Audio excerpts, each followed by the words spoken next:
Ankleshwar Hansot road પર Kadakia college નજીક આવેલી આમલા ખાડી ઉપર જૂના અને જર્જરિત પુલને તોડી નવા પુલની નિર્માણની કામગીરી ચાલી રહી છે.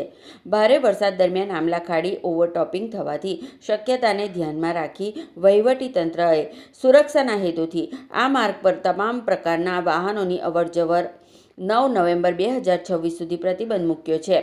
કાર્યપાલક ઇજનેર રાષ્ટ્રીય ધોરીમાર્ગ વિભાગ ભરૂચની રજૂઆતના આધારે અધિક જિલ્લા મેજિસ્ટ્રેટ આર.બી. બોગાયતાએ ગુજરાત પોલીસ અધિનિયમ 1951ની કલમ 33(1)(b) હેઠળ આ હુકમ જાહેર કર્યો છે.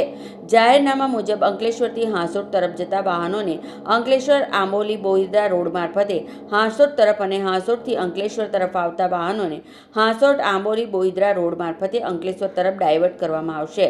વહીવટીતંત્રે વાહન ચાલકોને જાહેરનામાનું પાલન કરવા તેમજ અનાવશ્યક મુશ્કેલી ટાળવા વૈકલ્પિક માર્ગનો ઉપયોગ કરવા અનુરોધ કર્યો છે.